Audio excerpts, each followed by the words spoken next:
Meanwhile, at City Hall. Listen, this is never an easy conversation to have with someone, but we're really going to have to consider letting you go. I understand what you do here is good and it's really needed. Also, we got a complaint that you were watching that Richie guy in the shower. I was checking to make sure the water was clean. No, I know. I appreciate the enthusiasm. You believe this Richie character over me? Honestly, no. But it's out of my hands.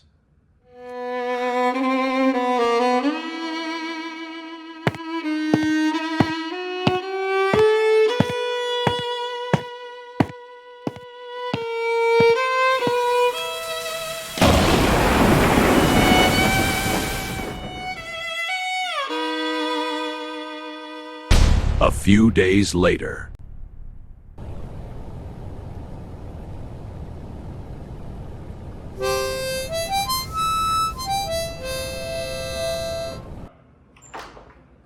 And John, we just got a call. There's going to be a chlorine conversion in the next 30 days. What? Now we're going to have people complaining about water quality. Give me water, man. All units, be on the lookout for Waterman.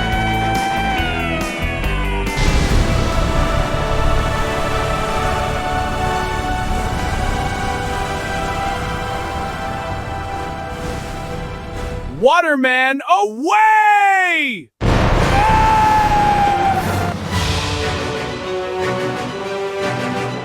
When you need him, Waterman will be there.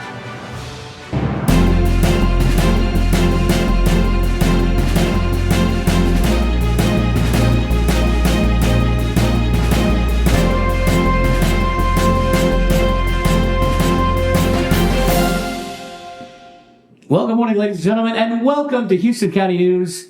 You give us 30 minutes, we'll give you Houston County. And that's all we give, really. We don't have prizes or anything, not in the budget. Hey, my name is Greg Ritchie. It's so nice to have you along with us. And back on the show this morning is Shelby Smith. Shelby, how you feeling? I'm great. I'm still resting up from vacation. Well, yes, I know you were out at the river, and I think you put some pictures on Facebook of y'all kind of hanging out and doing stuff. I expected you to come back looking like, very raw steak, just burnt to a crisp. But you got the little sun, maybe, right? I was really burnt, and then I went to sleep, and I woke up, and it was gone. I know, and I always got so mad at my friends who got this just glowing olive oil skin, Yep. And no, my people were from Scotland, and I go from pasty white to, oh my God, what's the matter with your skin, to pasty white in like a few hours. It just goes away. It's the darkest I've been my whole life. Yes. Yeah, well, so I like to leave my window open, so as you can see, I have the trucker arms going, like the one darker than the others, so that's the real me, something like that. Anyway, folks, we've got a good show. Now you, I understand, before we get to all of that, you have a fan. We won't call him a stalker yet, but you got a little fan. Come on now. We did. Well, we go to, the park we go to is Garner. They do a dance every night. Right. And sometimes you'll just dance with one kid. And they had to drag you along, because of course you didn't. You were going to stay home reading a good book. Yeah, Nope. I was going to be, probably do some work or something, but well, sometimes you dance with a kid and he follows you around for the rest of the week, tries to meet your dad. Oh, is he your age or older, younger? I think he's about a year older. Okay, if you said, I think he's 62, I'd say, yeah, that's police on that. This kid. Well, that's very sweet. It's always nice to have a fan. Yeah. And have we responded to this, or we... He has tried to add me on Facebook. Right. Well, he didn't just contact you and your dad and things. Actually, honey, will you open the door? We actually have him here in the studio with us. No, see, that's... well, that's good. We had a great time this past week. Friday morning, we were up at the Moosehead, and it was so nice to see so many of y'all. And we got some videos coming up of that. Houston County, 189 years young. and there's a big cake, and they made the presentation. And I actually wanted to give Houston County the traditional spanking, but I never get to do any of the fun stuff. Spank a county. You know, you ask a lot of questions now that you're back.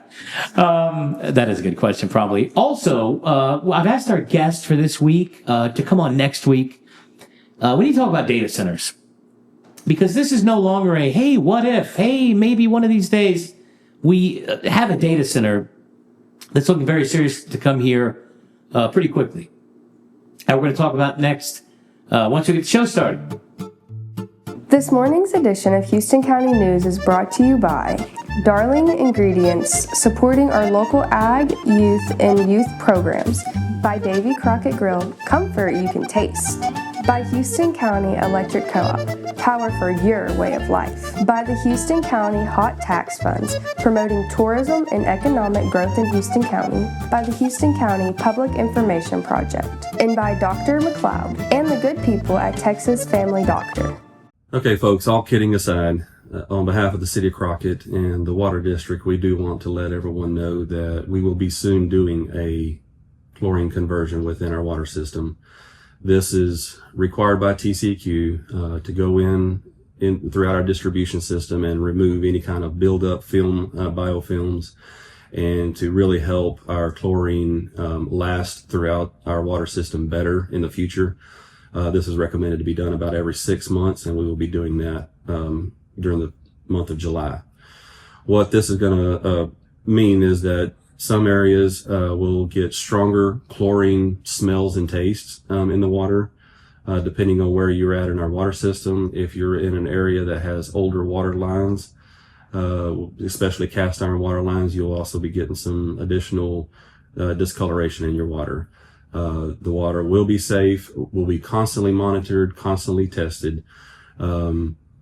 If that does not pass any tests, we will reach out to the public with boil water notices, and we will let everyone know that the water is not safe to drink. Until then, it is. If you do notice discoloration and concerns along that nature, call our Public Works number at 936-544-5156 or 544-8391. And let them know. We will address it immediately. We'll come out to the area, we'll flush the lines, we'll get the water flowing clear again, and we'll be hoping that this will address our water for the next several months.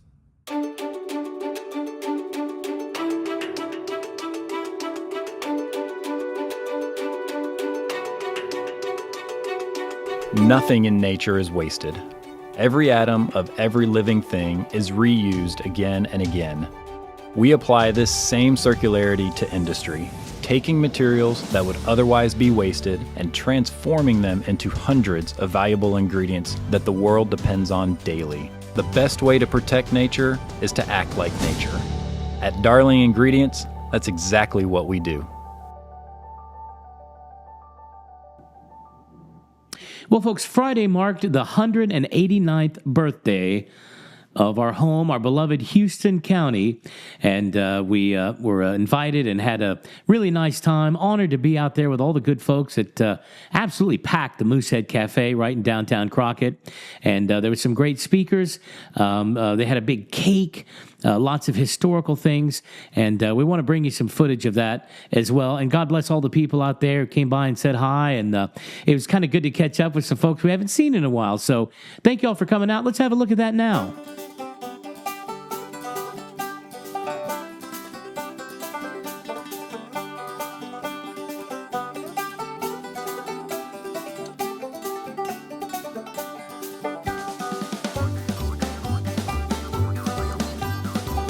I'm privileged to be part of a family that served this county for generations. My grandfather was county judge. He was sheriff first for 12 years, 3 terms, and then county judge for 2. My dad served as state representative. Here I am, county judge. According to our historical commission, what an honor and privilege it is to be able to serve longer than any other consecutive judge has served, according to our historical commission. Today we proudly celebrate a 189 year birthday party of Houston County. It's rich in history and tradition and community spirit. On June 12, 1837, Houston County became the first county created under the Republic of Texas. It was named in honor of Sam Houston, who signed the order, established it as the first county in Texas. The settlement has grown into a thriving community that continues to reflect the strength, determination, and values of its people. For nearly 2 centuries, think about that, 11 years being 2 centuries, 189 years, generations of residents has worked the land, built businesses, served in schools and churches, and protected our communities and preserved the traditions that make Houston County unique. From the historic county seat of Crockett, named after Davy Crockett, to the many towns, farms, forests, and neighborhoods that make up this county, our story is one of perseverance, faith, and progress. As we honor our past, we also celebrate our future. The same spirit that guided our founders continues to inspire us today. We're blessed with a strong sense of community, deep appreciation of our heritage, and a shared commitment to leaving an even better Houston County for future generations. Today, let us remember those who came before us, thank those who serve our community today, encourage the young people who will write the next chapter of Houston County's history.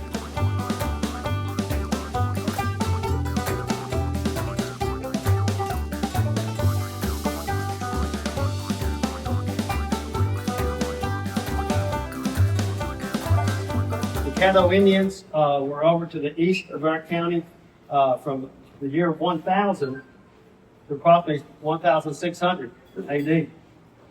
And the French, of course, had claims on the area. They had an expedition that came out from Manicold Bay up, probably if we think this far up with the famous explorer La Salle that you hear about. Navasota has that statue to that effect, but there's probably some evidence that La Salle's expedition came as far up as this.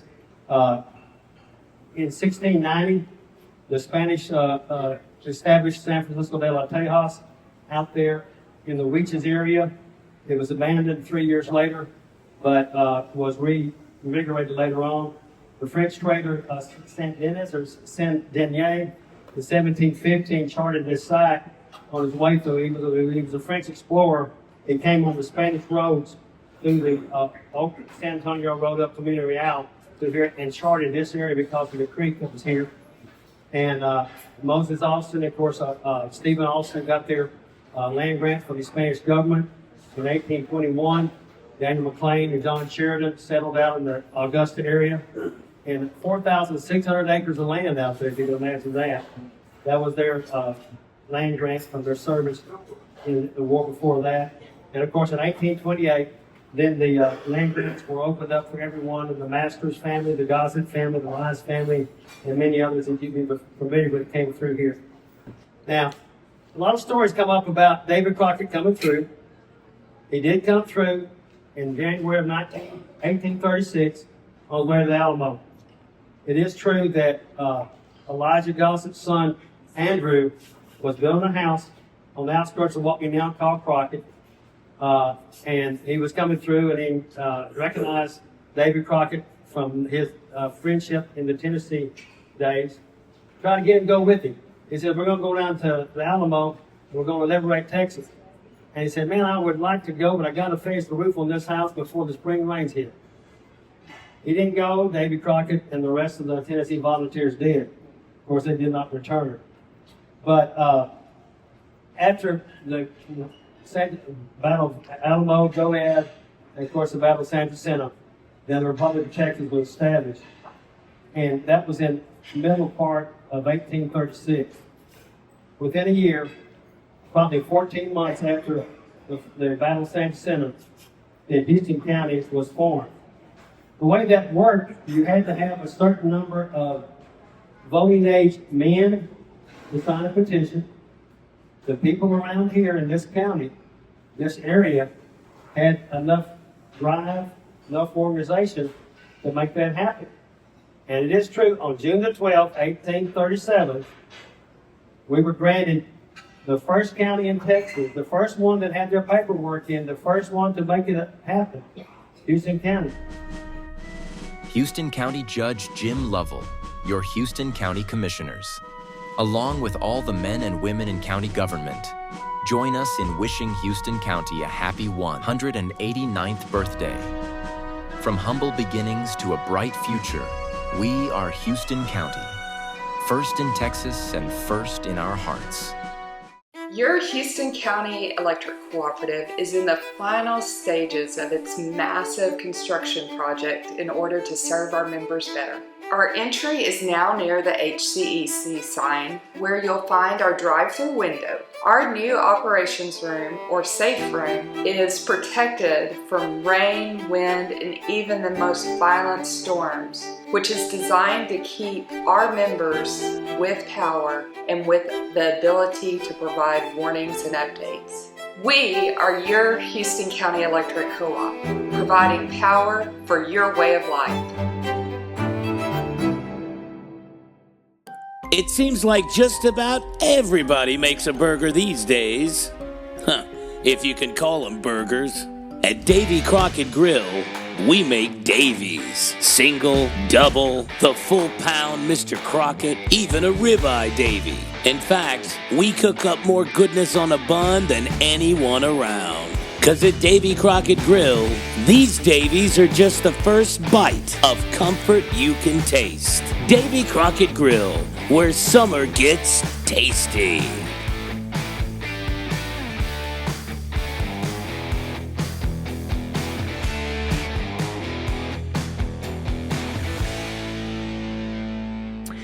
Well, folks, as promised at the top of the show, we're moving into some different times around here. You know, we've all talked about data centers almost like this sort of otherworldly concept, like they might fall out of the sky from Mars. Like, well, if someday, if one of these days a data center tries to come here, I'm against it for these reasons or for it for those or whatever. Well, I can report to you now, my sources have confirmed this is not a what if one of these days type of situation. There is specifically a company that is specifically making moves to come in pretty quickly into Houston County. As a matter of fact, this isn't confirmed, but I believe within the next week or two, we might just see this as something on our Houston County Commissioners Court agenda to talk about in open session. Now, let me start this out by saying our county commissioners, I don't know what y'all think about them, but I think they're great.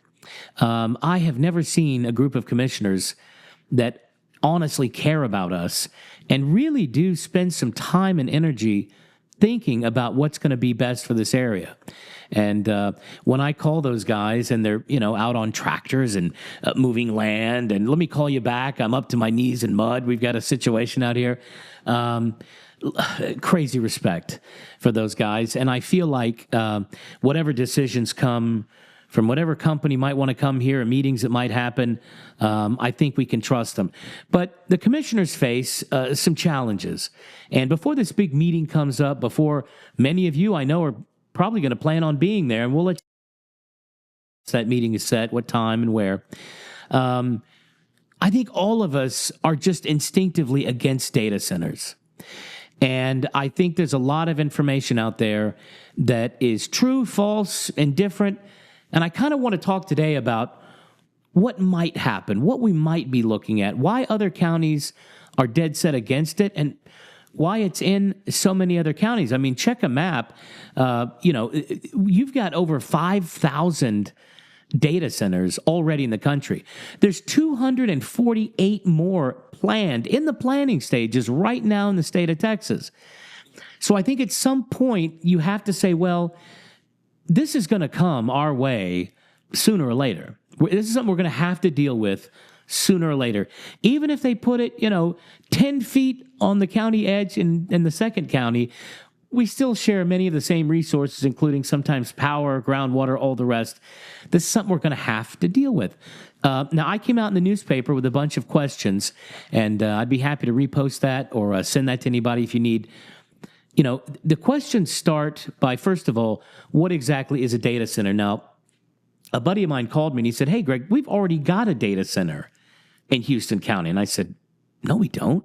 He said, "Yeah, out on 21, that little farm to market road going out to Porter Springs, there's a big data center right there." Well, that is actually what they call a Bitcoin mine. And you say to yourself, what in the world is a Bitcoin mine? And I'll be honest with you, I'm not clever enough to actually understand it. But essentially, if you tie a bunch of computers together, somehow it creates this digital money that people use. I still write a check for my electricity and carry cash. So how exactly that process works, you might want to check more into that. But what it is it's a series of storage containers with massive fans keeping them cool. There's no central cooling system. There's no central building. They're just kind of out there. And I understand it can get, pretty loud. But it's not, in fact, a data center. A data center is going to be like a dedicated building. Imagine like a big warehouse. And it's going to have, I don't know how many, I guess it depends on the size, thousands of servers, like computers, all hooked together. And as we've talked about before, you put your hand on the side of your computer and it gets hot after a while. So it takes a massive amount of cooling to cool these computers down and keep them all running. Imagine thousands of them. So one of the first big major concerns is water. Imagine how much water you're going to need to run through this system to keep this place cool. Do we have enough groundwater here to support that? This is probably the biggest question, I think you'll agree with me, on most of our minds that the commissioners are going to have to take up with this company, along with all of us out here in TV podcast land who are thinking about these issues as well. Now, data centers have come back. They say, no, there's a new system now. We take the groundwater once to fill up the system, and then it just recycles through and keeps it cool, and that's all, we're done. Well, that brings up some different questions. How much are you going to take in that initial pull? Anybody that's done any kind of electromotive or any construction or anything, you understand that once you run water through enough times anything, it degrades to where it's almost not even water anymore. Then, how do you keep the water cool as it runs through the system and takes that heat and blah, blah, blah, blah, blah. So the question then is, well, what happens when you have to dump that system? What's in that water and where are you going to dump it? Maybe we could send it to, Antarctica or something. Like, where exactly is this water going to go and what's in it? Is there anything in there that we should know about? And how often do you have to dump that?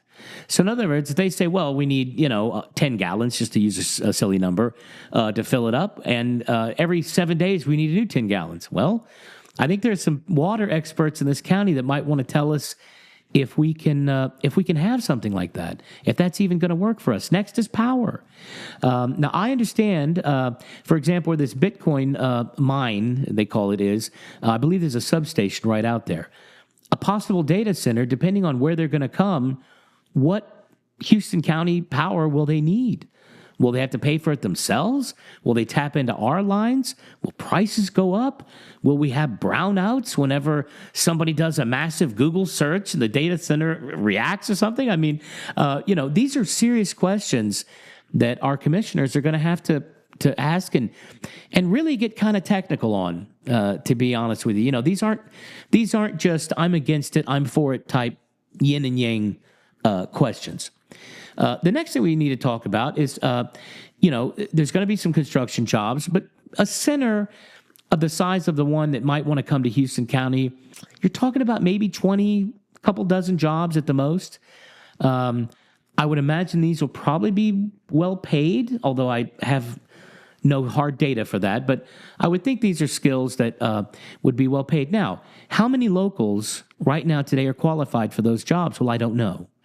Now, could it be something that, kids at the high school, they set up a little program to teach people how to work in these kind of data centers? I mean, good Lord, if we're going to have 10,000, as some speculate, within the next 3 to 5 years, that might be a good career path, right? But in the short term, I don't think this is going to, be a big job money mover. Now, the state of Texas has not moved on anything as far as any kind of statewide moratorium or anything like that. And I don't know that they can. Some of these companies already have dozens of data centers working or already planned out in the state.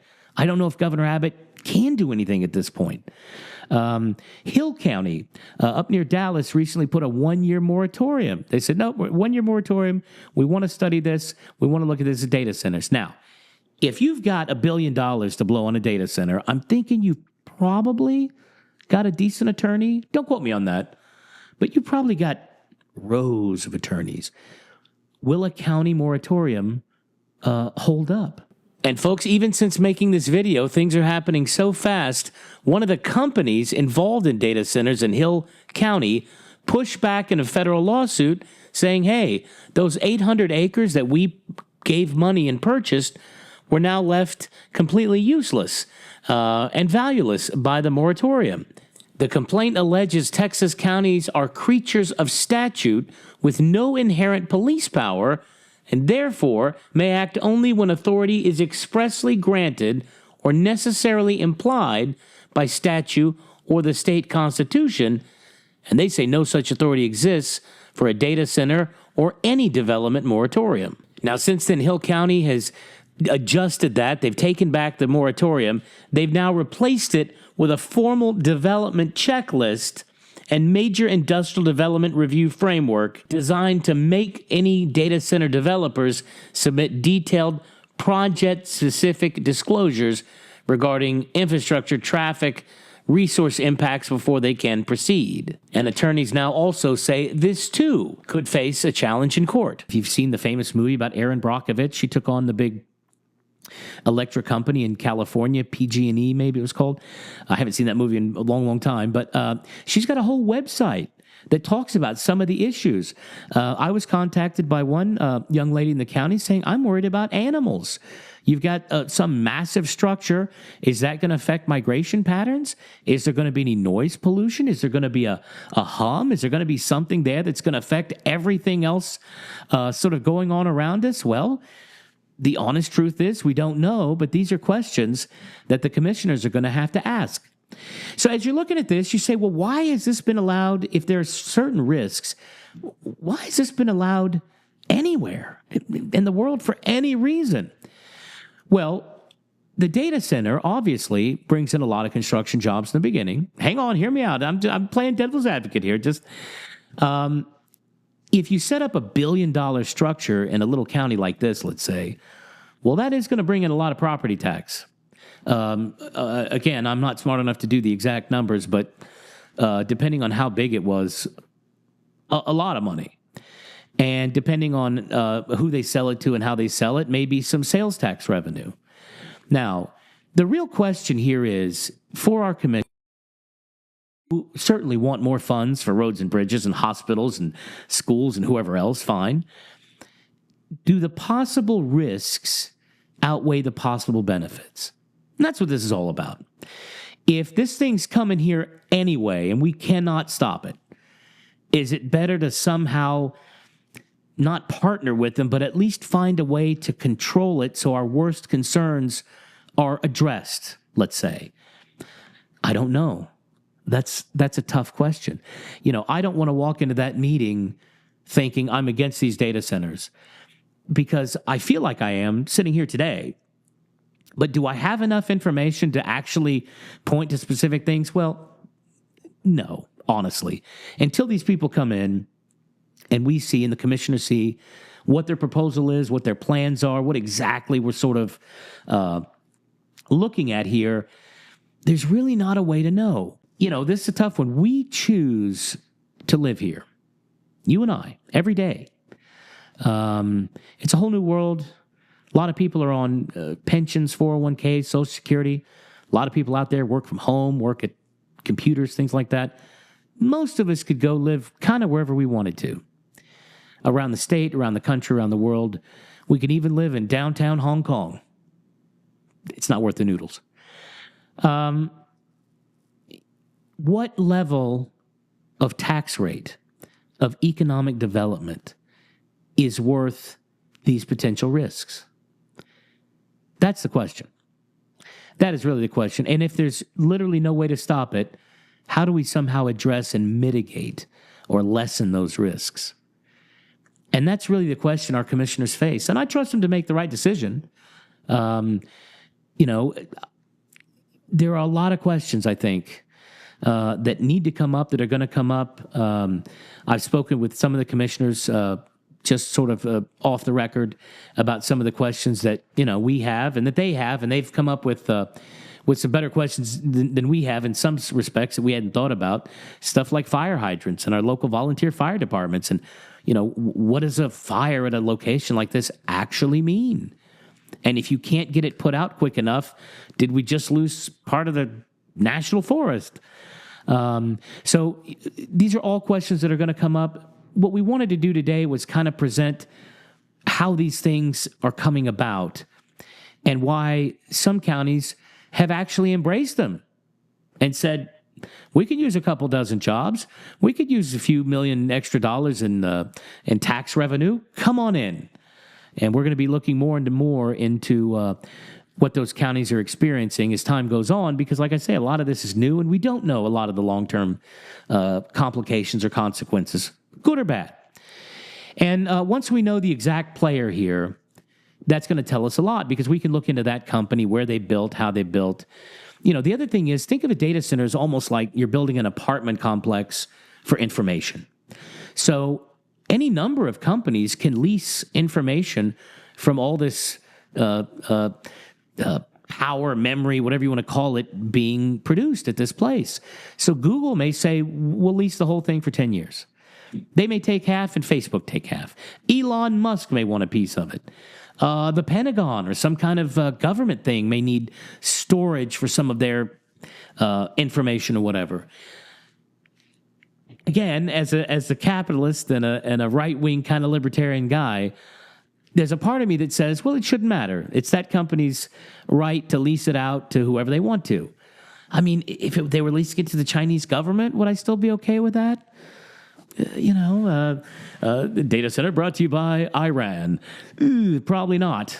So I think it would be good to at least know who they're planning on leasing this to. Not just because it would affect any possible sales tax income the county might get, but also, would we be okay with that? The question on this, as with all economic development, is at what cost? And that's really what this debate is going to come down to. At what cost?